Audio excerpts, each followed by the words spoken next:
शांताकारं भुजंगशयनं पद्मनाभं सुरेशं विश्वाधारं गगन सदृशं मेघवर्णं शुभांगं लक्ष्मीकांतं कमलनयनं योगिभिर्ध्यानगम्यं वंदे विष्णु भवभयहरं सर्वलोकैकनाथं। मंगलम भगवान विष्णु, मंगलम गरुड़ध्वज, मंगलम पुंडरीकाक्ष, मंगलाय तनोहरि। ओम नमो भगवते वासुदेवाय। आज का दिन आप सभी के लिए मंगलमय हो। पूर्णिमा के दिन सत्यनारायण भगवान की कथा अवश्य सुननी चाहिए, साथ ही दूसरों को भी सुनानी चाहिए। इससे सभी प्रकार के आने वाली संकटें दूर होती है। भगवान नारायण की कृपा हमेशा बनी रहती है और हर मनोकामना पूर्ण होती है। संसार में एकमात्र भगवान नारायण ही सत्य हैं, बाकी सब माया है। सत्य में ही सारा जगत समाया हुआ है। सत्य को नारायण के रूप में पूजना ही श्री सत्यनारायण भगवान की पूजा है। तो प्रेम से बोलिए श्री सत्यनारायण भगवान की जय। श्री सत्यनारायण व्रत कथा पहला अध्याय। प्राचीन समय की बात है।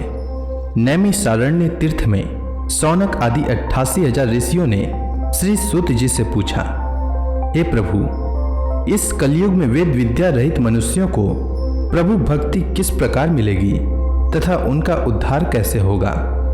हे मुनिश्रेष्ठ, कोई ऐसा तप कहिए जिसमें थोड़े समय में पुण्य प्राप्त हो तथा मनवांछित फल भी मिले। वह कथा सुनने की हमारी प्रबल इच्छा है। सर्वशास्त्र ज्ञाता श्री सूत जी बोले, हे वैष्णव में पूज्य, आप सब ने प्राणियों के हित की बात पूछी है।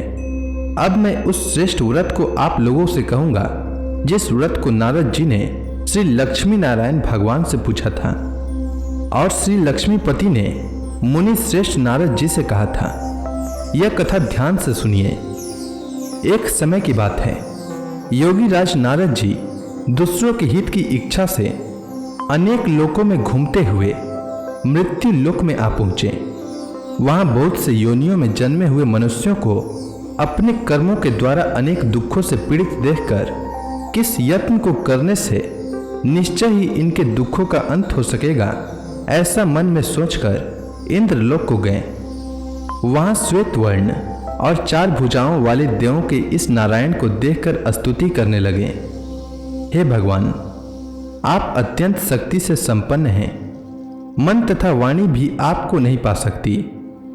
आपका आदि मध्य अंत नहीं है। आप निर्गुण स्वरूप सृष्टि के कारण भक्तों के दुखों को नष्ट करने वाले हो। आपको मेरा नमस्कार है। तब लक्ष्मी नारायण भगवान ने कहा, हे मुनिश्रेष्ठ, आपके मन में क्या है?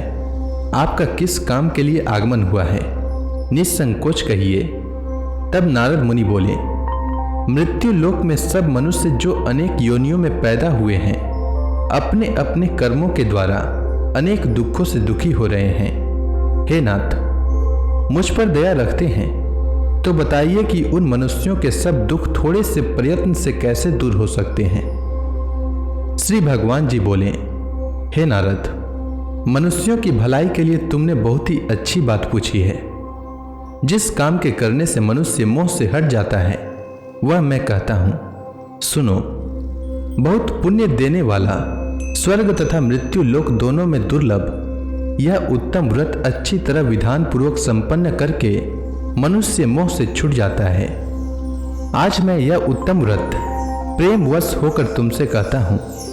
श्री सत्यनारायण भगवान का यह कथा अच्छी तरह विधान पूर्वक संपन्न करके मनुष्य तुरंत ही यहाँ सुख भोग कर मरने पर मोक्ष को प्राप्त होता है। श्री भगवान के वचन सुनकर नारद मुनि बोले कि उस व्रत का फल क्या है, क्या विधान है, किसने यह व्रत किया है और किस दिन यह व्रत करना चाहिए। हे भगवान, मुझसे विस्तार पूर्वक कहिए। तब भगवान बोले, दुख शोक आदि को दूर करने वाला यह व्रत सब स्थानों पर विजयी करने वाला है। भक्ति और श्रद्धा के साथ किसी भी दिन मनुष्य श्री सत्यनारायण की शाम के समय ब्राह्मणों और बंधुओं के साथ धर्मपरायण होकर पूजा करे। भक्ति भाव से नैवेद्य केले का फल, घी, दूध और गेहूं का चूर्ण सवाया लेवे। गेहूं के अभाव में साठी का चूर्ण, शक्कर अथवा गुड़ लें तथा भक्ति भाव से भगवान का स्मरण करता हुआ समय व्यतीत करे। इस तरह इसे करने पर मनुष्यों की इच्छा निश्चय पूरी होती है। विशेषकर कली काल में मृत्यु लोक पर यही मोक्ष का सरल उपाय है। प्रथम अध्याय संपूर्ण। श्री सत्यनारायण व्रत कथा दूसरा अध्याय। सूत जी बोले, हे ऋषियों, जिसने पहले समय में इस व्रत को किया है उसका इतिहास कहता हूं, ध्यान से सुनो। सुंदर काशीपुरी नगरी में एक अत्यंत निर्धन ब्राह्मण रहता था। वह भूख और प्यास से बेचैन हुआ पृथ्वी पर घूमता था। ब्राह्मणों से प्रेम करने वाले श्री भगवान ने ब्राह्मण को दुखी देखकर बुढ़े ब्राह्मण का रूप धारण कर उसके पास जाकर आदर के साथ पूछा, हे विप्र, तुम नित्य ही दुखी होकर पृथ्वी पर क्यों घूमते हो? हे श्रेष्ठ ब्राह्मण, यह सब मुझसे कहो, मैं सुनना चाहता हूं। ब्राह्मण बोला, मैं निर्धन ब्राह्मण हूं, भिक्षा के लिए पृथ्वी पर फिरता हूं। हे भगवान, यदि आप इससे छुटकारा का उपाय जानते हो तो कृपा कर कहो। वृद्ध ब्राह्मण बोला कि श्री सत्यनारायण भगवान मनवांछित फल देने वाले हैं, इसलिए हे ब्राह्मण, तुम उनका पूजन करो, जिसके करने से मनुष्य सब दुखों से मुक्त हो जाता है। ब्राह्मण को व्रत का सारा विधान बतलाकर बुढ़े ब्राह्मण का रूप धारण करने वाले श्री सत्यनारायण भगवान अंतर्ध्यान हो गए। जिस व्रत को वृद्ध ब्राह्मण ने बतलाया है मैं उसको करूंगा, ऐसा निश्चय कर उस ब्राह्मण को रात में नींद नहीं आई।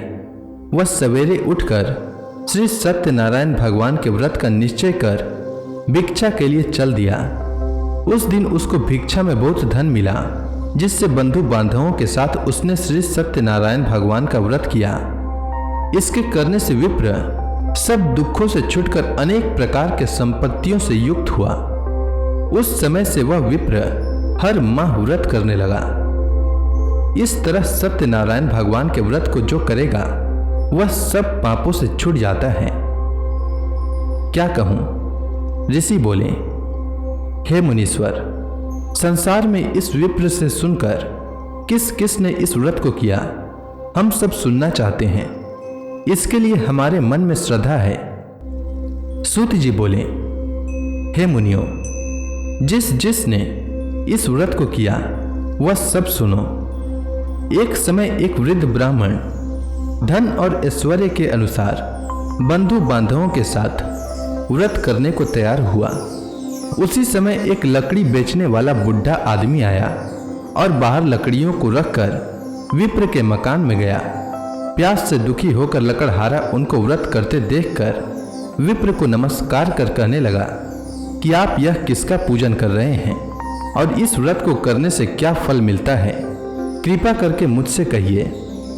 ब्राह्मण ने कहा, सब मनोकामनाओं को पूर्ण करने वाले यह श्री सत्यनारायण भगवान का व्रत है। इनकी ही कृपा से मेरे यहाँ धन धान्य आदि की वृद्धि हुई है। विप्र से इस बारे में जानकर लकड़हारा बहुत प्रसन्न हुआ। भगवान का चना अमृत ले और भोजन करने के बाद अपने घर को गया। लकड़हारे ने अपने मन में इस प्रकार का संकल्प किया कि आज ग्राम से लकड़ी बेचने से जो धन मिलेगा उसी से श्री सत्यनारायण भगवान का उत्तम व्रत करूंगा। यह मन में विचार कर वह बुढ़ा आदमी लकड़ियां अपने सिर पर रखकर जिस नगर में धनवान लोग रहते थे वह ऐसे सुंदर नगर में गया। उस रोज वहां पर उसे उन लकड़ियों का दाम पहले दिनों से चौगुना मिला और प्रसन्न होकर पके केले की फली, शक्कर, घी, दुग्ध, दही और गेहूं का चूर्ण इत्यादि श्री सत्यनारायण भगवान के व्रत की कुल सामग्रियों को लेकर अपने घर गया। फिर उसने अपने भाइयों को बुलाकर विधि के साथ भगवान जी का पूजन और व्रत किया। उस व्रत के प्रभाव से वह बुढ़ा लकड़हारा धन पुत्र आदि से युक्त हुआ और संसार के समस्त सुख भोग कर बैकुंठ को चला गया। दूसरा अध्याय संपूर्ण। श्री सत्यनारायण व्रत कथा तीसरा अध्याय। श्री सूत जी बोले, हे ऋषि मुनियों, अब मैं आपको आगे की कथा सुनाता हूँ। प्राचीन समय में कनकपुर में उल्का मुख नामक एक बुद्धिमान तथा सत्यवादी राजा राज्य करता था। वह प्रतिदिन मंदिर में जाकर श्री सत्यनारायण भगवान की पूजा करता था और निर्धनों को खूब अन्न, वस्त्र और धन दान करता था। उसकी पत्नी सुभद्रा बहुत सुशील थी। वे दोनों हर महीने श्री सत्यनारायण भगवान का व्रत करते थे। श्री सत्यनारायण की अनुकंपा से उनके महल में धन संपत्ति के भंडार भरे थे। उनकी सारी प्रजा बहुत आनंद से जीवन यापन कर रही थी। एक बार राजा और रानी बहुत से लोगों के साथ जब भद्रशिला नदी के किनारे श्री सत्यनारायण भगवान की पूजा कर रहे थे तो नदी के किनारे एक बड़ी नौका आकर ठहरी। उस नाव में एक धनी व्यापारी यात्रा कर रहा था। वह बहुत सा धन कमाकर अपने नगर को लौट रहा था। उसका सारा धन उस नाव में रखा हुआ था। नाव से उतरकर व्यापारी राजा के पास पहुंचा। राजा को पूजा करते देख उसने कहा, हे राजन, आप इन सब लोगों के साथ मिलकर किसकी पूजा कर रहे हैं? इस पूजा के करने से मनुष्य को क्या लाभ होता है?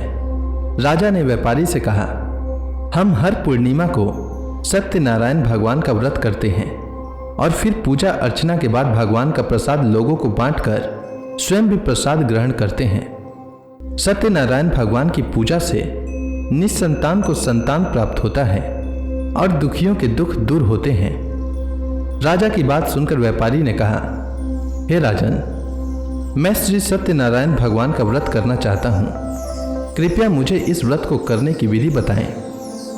राजा ने व्यापारी को सत्यनारायण व्रत की पूरी विधि बताई। राजा ने व्रत कथा सुनने के बाद व्यापारी को भी प्रसाद दिया। श्री सत्यनारायण भगवान का स्मरण करते हुए व्यापारी ने प्रसाद ग्रहण किया और वापस लौटकर अपनी पत्नी लीलावती से कहा, हमारी कोई संतान नहीं है। कनकपुर के राजा उल्का मुख ने मुझे बताया है कि श्री सत्यनारायण भगवान का व्रत करने और उनकी कथा सुनने से सभी मनोकामनाएं पूर्ण होती है। यदि सत्यनारायण भगवान की अनुकंपा से हमारे कोई संतान हुई तो मैं श्री सत्यनारायण भगवान का व्रत अवश्य करूंगा। व्यापारी के ऐसा निश्चय करने के कुछ समय बाद लीलावती गर्भवती हो गई। 10वें महीने में उसने एक सुंदर कन्या को जन्म दिया। व्यापारी ने पुत्री जन्म पर बहुत खुशियां मनाई, लेकिन सत्यनारायण भगवान का व्रत नहीं किया।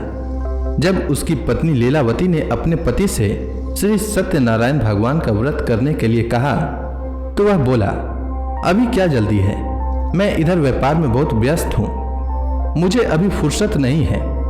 जब अपनी बेटी बड़ी हो जाएगी और इसका विवाह करूंगा तो मैं अवश्य श्री सत्यनारायण भगवान का व्रत करूंगा। अपने पति के वचन सुनकर लीलावती चुप रह गई। व्यापारी की कन्या कलावती शुक्ल पक्ष की चंद्रमा की तरह तेजी से बड़ी होने लगी।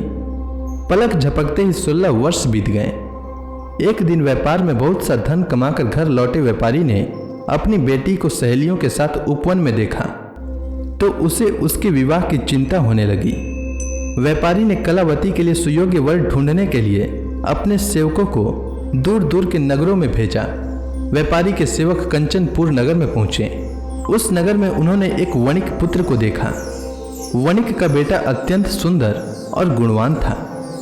सेवकों ने वापस लौटकर व्यापारी को उस वणिक के बेटे के बारे में बताया। व्यापारी उस सुंदर लड़के को देखकर बहुत प्रसन्न हुआ और कलावती का विवाह बहुत धूमधाम से उसके साथ कर दिया।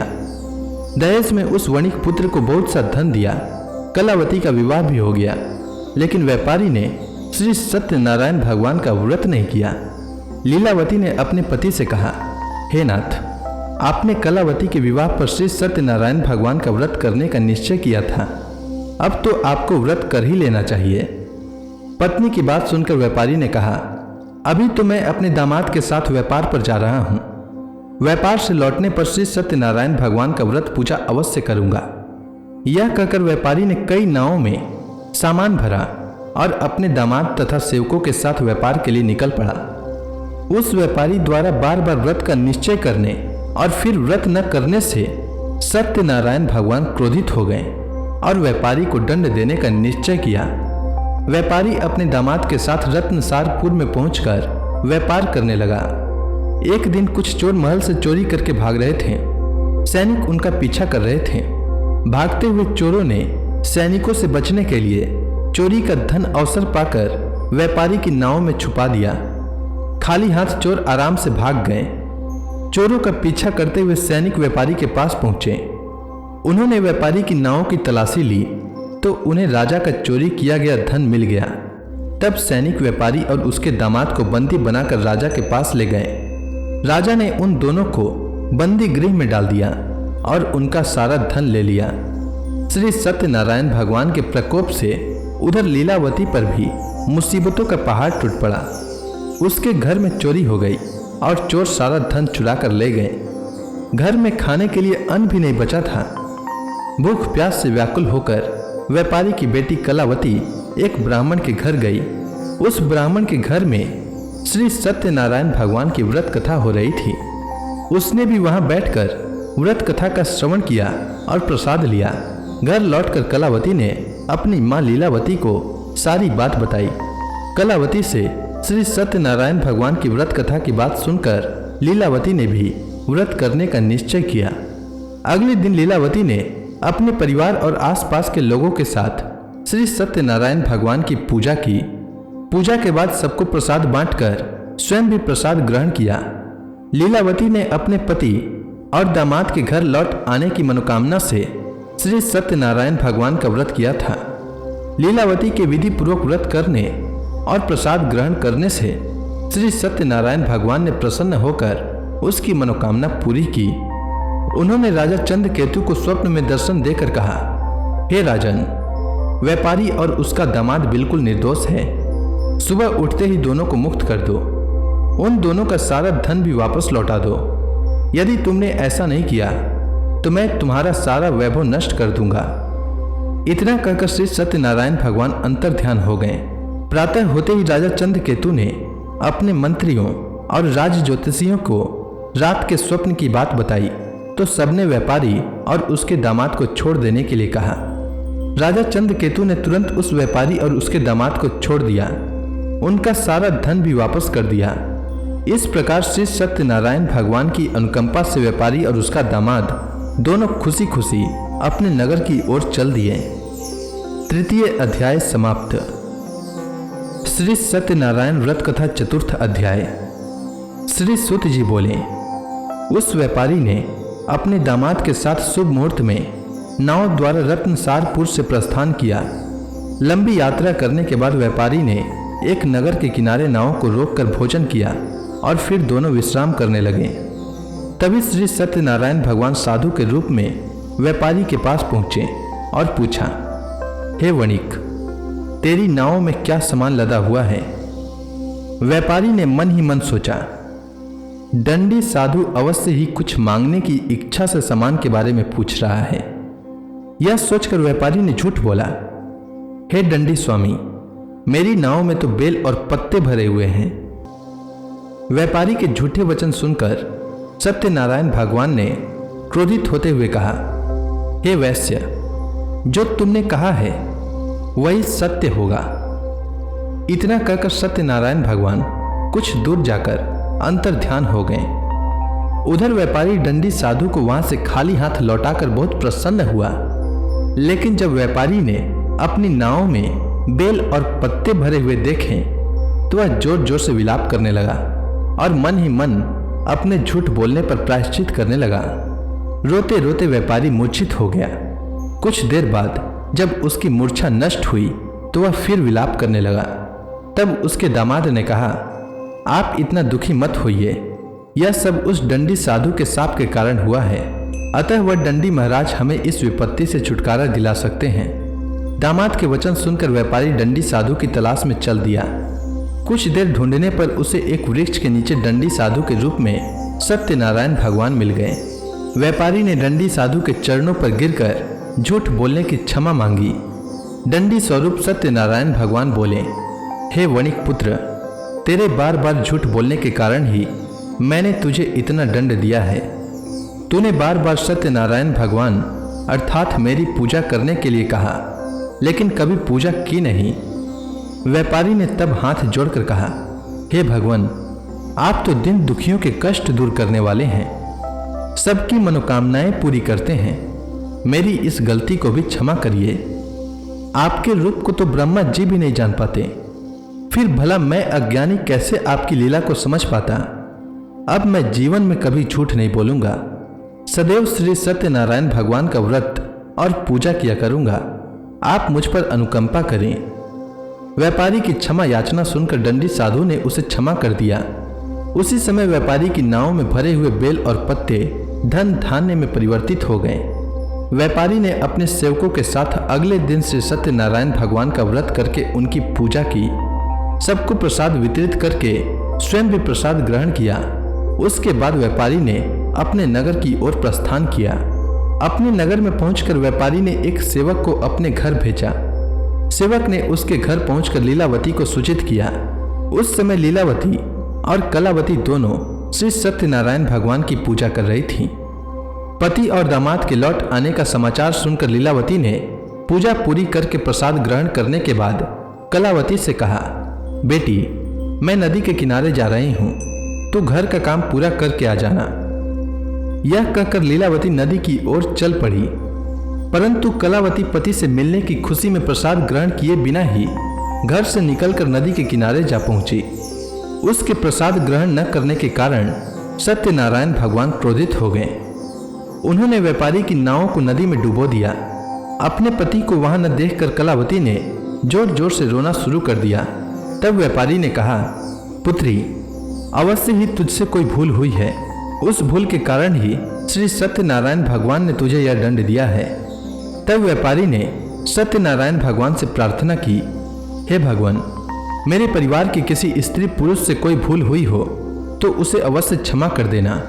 तभी आकाशवाणी हुई, हे वणिक पुत्र, तेरी कन्या मेरा प्रसाद ग्रहण किए बिना ही चली आई है। यदि अब घर पहुंचकर तेरी कन्या प्रसाद ग्रहण करके वापस आए तो उसे पति के दर्शन होंगे और डूबी हुई नावें भी जल के ऊपर आ सकेंगी। कलावती ने वैसा ही किया। उसके प्रसाद ग्रहण करके वापस लौटने पर नावें जल के ऊपर आ गई। दामाद भी सुरक्षित नदी से निकल आया। घर लौटकर व्यापारी ने अपने परिवार और बंधु बांधवों के साथ मिलकर विधि अनुसार श्री सत्यनारायण भगवान की पूजा की, जिसके बाद उसकी सभी मनोकामनाएं पूरी हुई और वह आनंद पूर्वक जीवन यापन करता हुआ विष्णु लोक को चला गया। चतुर्थ अध्याय समाप्त। श्री सत्यनारायण व्रत कथा पंचम अध्याय। श्री सूत जी बोले, हे ऋषि मुनियों, मैं और भी कथा सुनाता हूँ। कौशलपुर में एक राजा था तुंगध्वज। उसकी प्रजा उसकी छत्र छाया में आनंद पूर्वक रह रही थी।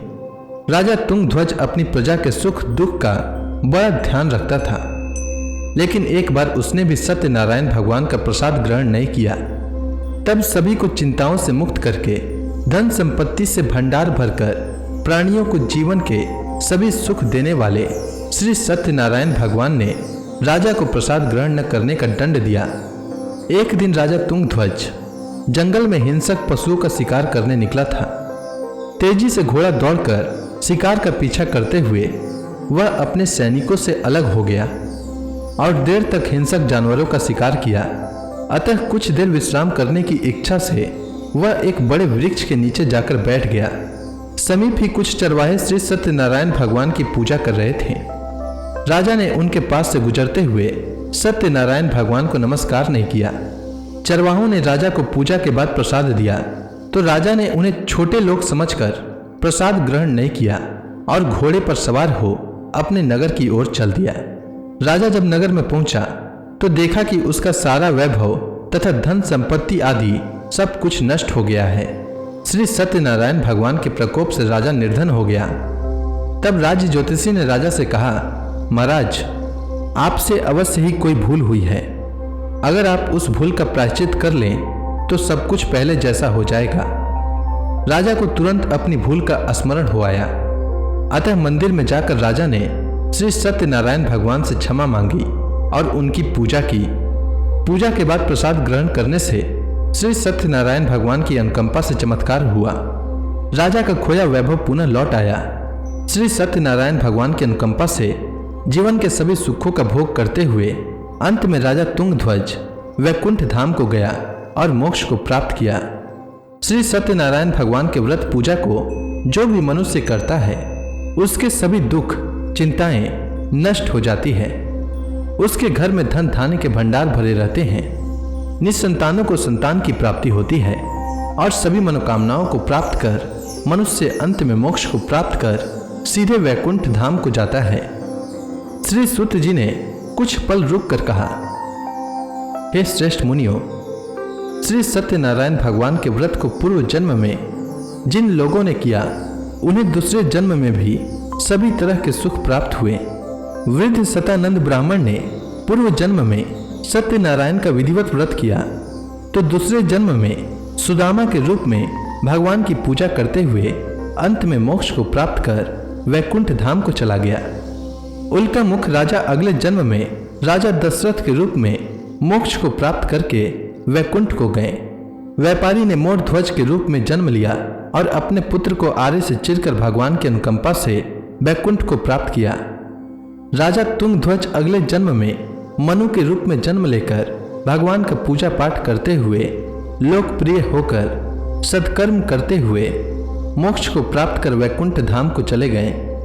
हे ऋषि मुनियों, श्री सत्यनारायण भगवान का व्रत और पूजा मनुष्य को सभी चिंताओं से मुक्त करके धन संपत्ति के भंडार भरकर अंत में जन्म जन्मांतर के चक्रव्यूह से मुक्ति दिलाकर मोक्ष प्रदान करता है।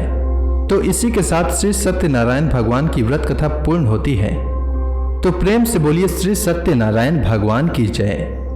अब आप सभी भक्तगण हाथ जोड़कर श्री सत्यनारायण भगवान का ध्यान करें, आरती होने वाली है।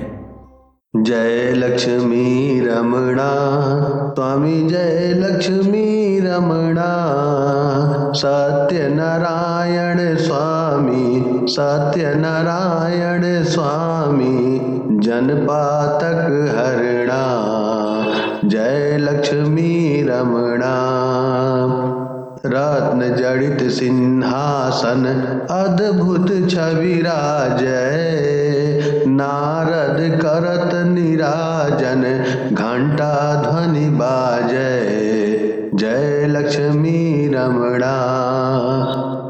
प्रकट भय कलिकारन द्विज को दरस दियो, प्रभु द्विज को दरस दियो, बूढ़ो ब्राह्मण बनकर, बूढ़ो ब्राह्मण बनकर कंचन महल कियो, ओम जय लक्ष्मी रमणा।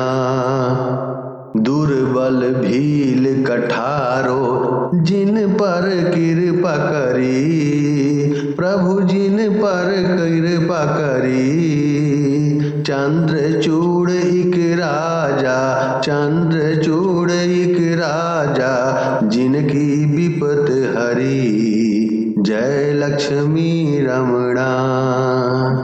वैश्य मनोरथ पायो श्रद्धा तज दिन्ही, प्रभु श्रद्धा तज दिन्ही, सो फल भाग्यो प्रभु जी, सो फल भाग्यो प्रभु जी, फिर स्तुति किन्ही, जय लक्ष्मी रमणा।